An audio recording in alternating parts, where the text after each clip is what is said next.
Members, this is we've had these discussions about therapeutic marijuana, and this bill is seeking to clean up as we continue to evolve and learn more with something this vast.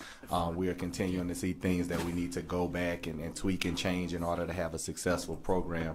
I have two gentlemen here that will dive deep into the bill, Mr. Jesse McCormick, and we also have Mr. Gary Hess, who's a veteran. And first, I want to thank you for your service to our country, and thank you for being here and testifying on behalf of the bill. And I think Jesse's going to go first.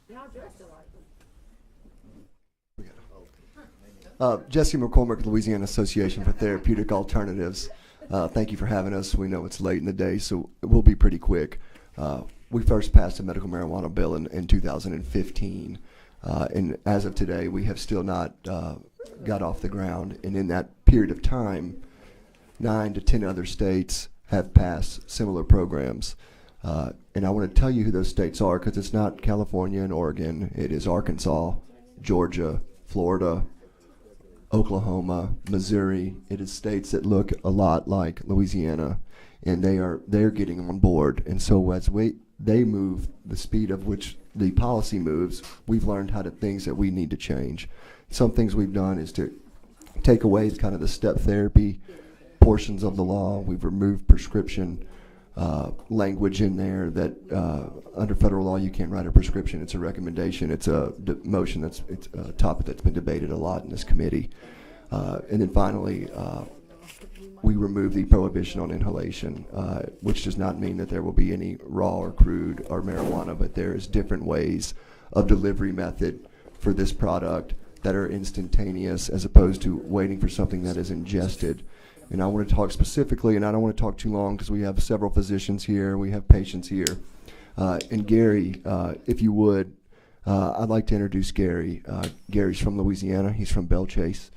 He is an 11-year combat veteran. He spent some time in some pretty hellacious places in Iraq and in the Middle East. And if you could just listen to his story and imagine being in his shoes and then coming back home and asking for help. So Gary, I would turn it over to you. Good morning, ladies and gentlemen. I want to take this time to thank you for taking the time to listen to my testimony today. Please identify yourself, sir. Sir? Please identify yourself. My name is Gary P. Hess. I'm 41 years old. I'm a retired Marine Corps infantry officer, and I'm currently in the process of enrolling in Louisiana's therapeutic marijuana program and in support of House Bill 358. I'm a Louisiana native, born and raised in Belle Chasse, Louisiana. I was a distinguished graduate of Holy Cross High School in New Orleans. I received my undergraduate degree in sociology at Wartburg College while competing in 4 years of NCAA collegiate baseball. I served in the Marine Corps from February of 1998 to August of 2008, both enlisted and as an officer. I was selected and served as an infantry officer from 2004 to 2008 during the heaviest levels of fighting in Iraq. As an infantry officer, I held the following billets. I was a mobile assault platoon commander. I was an infantry line platoon commander that went house to house. I was a scout sniper employment officer. And then I finished up as the assistant operation officer for Special Operations Training Group in North Carolina. I was later recruited by the CIA Special Operations Group and eventually walked away from all of it. The war had taken its toll. I'd like to share a few personal experiences as examples of what our men and women experienced in combat. Now, this is what I experienced, but these experiences were common throughout the country. March 21st in 2005, while conducting route security for convoy escorts, my lead vehicle was hit with a suicide vehicle-borne improvised explosive device, decapitating my gunner and critically wounding 2 others inside of the vehicle. 2 of the 3 Marines in that vehicle that survived have since taken their own lives. After Kevin was killed, I spent the next 6 months on the Syrian border controlling the port of entry between Iraq and Syria. In July 2005, conducting what is known as a relief in place, which is where there is a unit inside the city who has been there for their extended period of time, and we were going to relieve them. So a relief in place is a very methodical process, and it's also a very vulnerable time. As the citation reads, in the town of Husayba, Iraq, Second Lieutenant Hess was moving to a battle position to conduct the relief in place when heavy enemy fire erupted on the position. Lieutenant Hess immediately led his Marines through open terrain and a hail of enemy fire towards the platoon in need.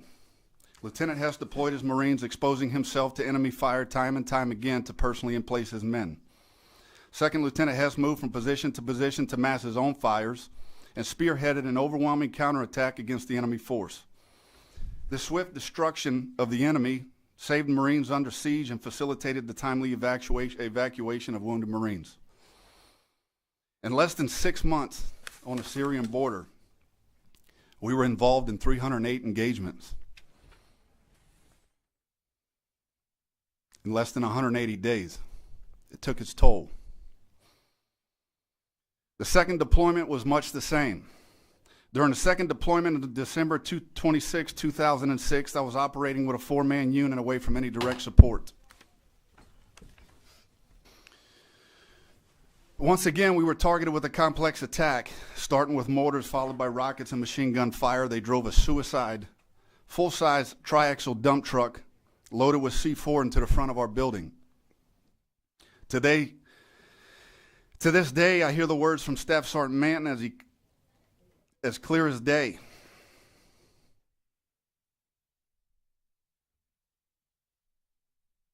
They killed Josh, sir. They killed Josh. He didn't have to say a word. I saw Josh's body fragments all over him. I walked to the top of the building where Josh's body was lying. He was laying in a puddle of expended brass, thwarting the enemy attack. In 2008, I was honorably discharged with service-connected disabilities consisting of traumatic brain injury, chronic pain in shoulders, spine, and ankles, severe hearing loss, insomnia, and post-traumatic stress disorder, to name a few. As I transitioned home, I did not anticipate the problems that I would soon encounter and worsen considerably over time. Emotional numbing, compulsive thoughts, hypervigilance, the startle factor, hyperarousal. When there's so much anger and so much stimulation, your body just shuts off and avoids everything. I distance myself from anyone and everyone, including immediate family members and siblings. I persistently re-experience the trauma through thoughts, dreams, images, illusions, flashbacks, sounds, smells, and many other forms. What I saw, I couldn't unsee. What I heard, I can't unhear. What I smelled, you can't unsmell it. And what you feel, you can't unfeel it. Within a few short years, I was unable to regulate and control my own emotions. Anger, sadness, frustration, anxiety, insomnia, depression, guilt, and compulsive thoughts dominated my daily activities. They consumed me. The simple acts of waking up and going to bed became very difficult tasks. I reached out to the VA in an effort to find a solution. From 2009 to 2017, I was prescribed the infamous combat cocktail consisting of Adderall to keep me focused and alert during the day, Ambien to put me to sleep in the evenings, along with Prozac, Zoloft, and many other painkillers over time. To give you a glimpse of how my state of health degraded, between 2012 and 2014, I checked myself into the hospital 3 different times, thinking I was having a heart attack. Pain in my chest, my arms, elevated pulse, shortness of breath. When I checked into the hospital for the 3rd time, my blood pressure was 178 over 133. I was 32 years old.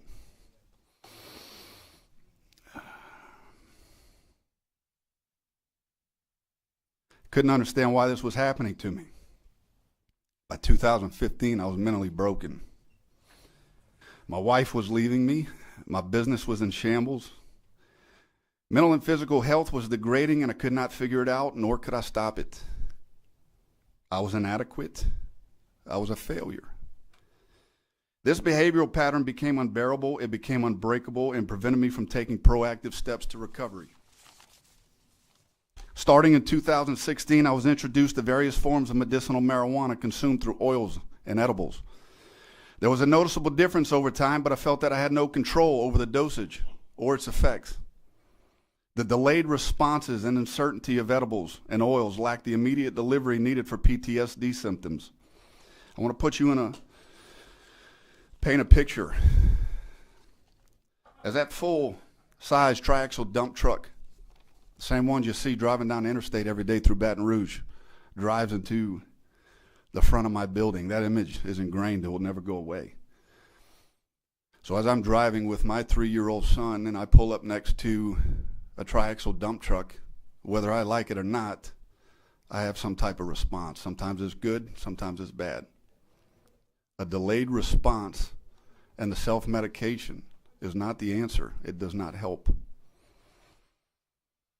In 2017, I had the opportunity to visit a therapeutic alternative pharmacy and gained access to lab-tested pharmaceutical-grade marijuana with a metered, immediate delivery mechanism as an inhalant. Within minutes of experiencing powerful triggers, the rapid delivery reduced and rid me of the anger within minutes. Within minutes, the anger was out of the equation. The anger subsided, and my mind was no longer forward. I was living, I was thinking, I was breathing in the present, in the now, the right now. That is something I had not done in a decade. The anger did not consume me. I did not avoid. For the first time in over a decade, I confronted with logic, not avoidance, and really began understanding my triggers. On that day, my life changed for the better. Medicinal marijuana, delivered immediately, removed anger from the equation. It empowered me. It gave me much needed hope. It gave my wife hope. It gave Lincoln, our new son, hope.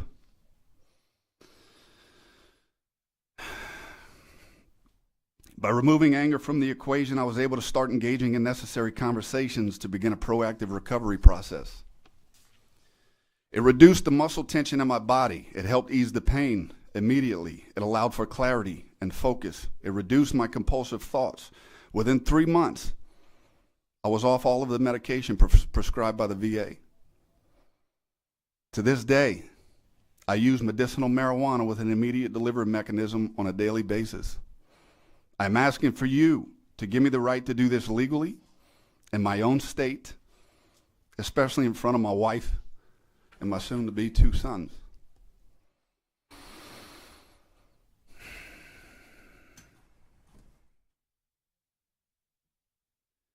Given its federally prohibited status, veterans are still instead steered toward antidepressants and antipsychotic medications that have had very little success in treating severe PTSD symptoms. 22 veterans a day are taking their lives. 22. Those are my men. By this time next year, another 8,030 veterans will have committed suicide. To date, I have lost more Marines to suicide than I have in combat.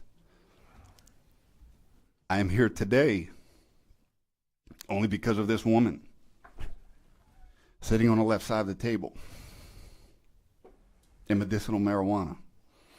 My struggle is current, it is real, and it is daily.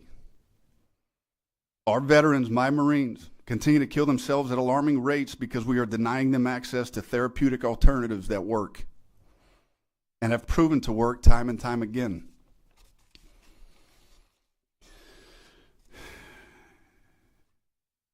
Ladies and gentlemen, in my entire life, I never thought I would say this, but you're looking at the new face of marijuana.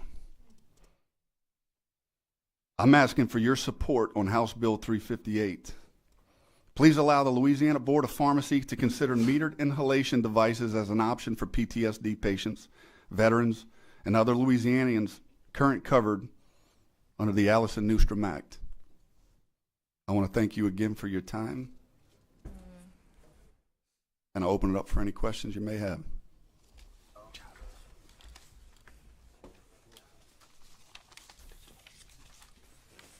We do have a question from Representative Jackson. Mr. Chairman, not a question, but a statement. At the appropriate time, I'm going to move favorable on this bill. I don't know when the appropriate time will be, but I want to note that for the record. I want to thank you for coming before us. It takes a lot of courage to stand and tell your story. Some of us still haven't gotten to that point. It's always our constituent stories we seem to tell when we're here, but yours is a compelling one, and we understand. We have someone that sits to the left of me who's served as well, and he always gives us the truth of service, and you did that for us today. I respect you wholeheartedly because you protected and served us, and I think what you're doing today is asking this committee to protect you for what you've done for us. Thank you. Would you like to speak, ma'am? I would, if that's okay. Yep, sure. Please identify yourself. My name's Brianna Hardy. I am speaking today to give the perspective of a spouse and family member in favor of the legalization of the metered inhalation method of medicinal marijuana, which you've heard my husband speak more about. My personal experience as the partner of a combat veteran is unique to our family. But I feel strongly that the challenges we face and have faced in the past are shared by many, and that the benefits this treatment method has brought our family in conjunction with traditional therapy can likely be applied to many others who are struggling to keep a family member with PTSD and thus their family unit not just intact, but on a road to recovery, physical and mental well-being, and productivity. I don't need to tell you the myriad list of struggles facing veterans who have seen active duty combat upon re-entering civilian life. Gary just did that. We know the suicide numbers, and we know what we are doing to help them is not working as effectively as we would hope. If there is something, anything, we, the privileged few, who sit back and try to imagine the world they've seen and the physical and mental struggles they face as a result of their service, can do to aid in the process of allowing them to recover a somewhat normal, productive, enjoyable life, we owe it to them. We owe it to their families who witness their pain day in and day out for weeks, months, and years after they have returned home. If we have the ability to make a decision that could help a small percentage of these struggling men and women and their families not to become a news story, not to become a shameful statistic that our country simply cannot continue to deny, why would we deny them that chance? My husband could have been a statistic. It's a series of small miracles, mistakes, love, stubbornness, therapy, trial and error, more love, more therapy, and determination that the man you see speaking in front of you is even here today. He is impressive. He is strong, intelligent, and hardworking. I could go on, but he's human, and I cannot fathom the life he lived while deployed. I cannot personally speak to the trauma he has seen that he replays in his mind on a daily basis. I can only speak as a witness to the chronic pain, the emotions, the headaches, the sleeplessness, the anxiety, the depression, the flashbacks, the compulsive thoughts, the navigation of prescription drugs, the endless list of challenges he hates to even admit he battles on a minute-by-minute basis. Challenges he only finally felt comfortable sharing with someone, me, when we were brought together 6 years ago. Challenges it took him years of being home to acknowledge to himself, let alone anyone else. I can't tell you why I stayed at times over the last 6 years. I'm not a perfect partner. Even when I strived to be whatever type of person he needed in that moment, to just be the loving woman by his side. No one can understand, adapt, or support 100% effectively when their loved one is struggling at the capacity that he was struggling before seeking professional treatment. I can tell you how much I love him and felt like deep down he loved me, even at a time in his life when he couldn't begin to love himself. I can tell you how much I wanted to help, because even though he couldn't articulate it, I could see in the choices he was making, the battle he would fight just to make it out of bed and out of his darkened house each day, how badly he wanted help but didn't know where to find it. I can tell you how much I wanted us to have a life together and how desperately I wanted to be the pillar of strength he needed, even when I felt my own minimal life experiences could not have prepared me for loving him. But I can also tell you that I left more than once. I moved out. I applied for jobs back home in California. I thought about moving in with my cousin in New Jersey and starting over. I planned many times over the years to put the anger, the relationship struggles I was embarrassed to tell my friends and family about, the resulting personal depression and doubt, the love I knew I was giving but couldn't necessarily be outwardly reciprocated, behind me and move on. Certainly as a woman, the narrative we hear about how to love and be loved, the expectations we are told to set the bar for how to be treated by our significant other, are not geared towards those of us in relationships with a former combat veteran. It simply doesn't apply to us. Otherwise, none of us would stay or come back, and our partners would lose the person they have chosen to finally share this journey to recovery with. A journey that takes years of work, is riddled with pain, but can result in joy. Around a corner to a normal life with a light at the end of the tunnel. A journey that can result in thriving careers, happy children, and deep partnerships most of us only aspire to. We are still a work in progress and always will be. We took a lot of time to get here, and we will never have a Nicholas Sparks level romance. We put in the work, and there were times we both wondered if we had put in enough work, if it would ever be enough. If we had had the means to enhance the effectiveness of our traditional VA prescribed therapy process in a healthy, controlled manner years ago, maybe I wouldn't struggle with the guilt of knowing how many times I told him, the hero, the man I love, that I've had enough and I can't put up with it anymore.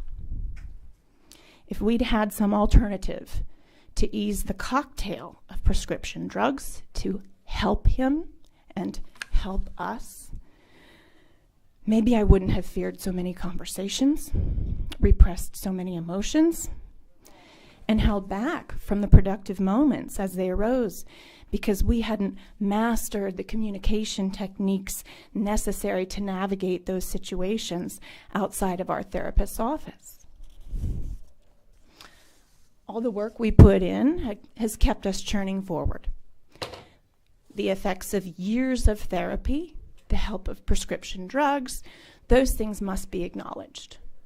But for us, and for so many, those things alone were not enough. My husband, like many of his veteran brothers and sisters, will always go above and beyond, and was not afraid to seek out the means to do that in his journey to recovery for himself and for our family, even if that meant going outside traditional means, even if it meant trying something with a decades-long social stigma attached. His willingness to have an open mind, to put himself out there, has brought our collective health and happiness to a level I'd only dreamed we might one day achieve. If he can help others struggling to get out of the darkness see some kind of light, I know he will, and he will do it with my full support. I am so very thankful to him for not giving up. I am in awe of the journey he has taken to be in front of you today, and I am grateful to each of you for hearing us, considering our perspective with regards to an issue that can have a monumental impact in the lives of our veterans and their loved ones. Thank you. Thank you. We have some other green cards that had asked to speak. Yes, sir. Sure, okay. Representative Cox. This is what I want to say. Hess, man, you know, I know what it took for you to get here, but to your wife, I really want to thank you, because I know when I get home, I need to go talk to my wife, because I know I know what you go through, but it's the first time I've ever been on the other end and I heard somebody who had a cry from a loved one and stood there with them. And I'll tell you, only by the grace of God, that that you go through these things. And I appreciate you standing by him. And just remember that, and I know it's a simplified thing for you, and he has a video that I'm going to send out for you, all of you guys to see. But I appreciate what you're doing, man. It's for the others and not so much for yourself. This guy's a really quiet guy, and he's now come out, and what he's done today is really an emotional thing if you have not realized that. And my hat's off to you, and as I usually say, hooah, you stand the ground, man. Thank you, sir. Appreciate it. Thank you.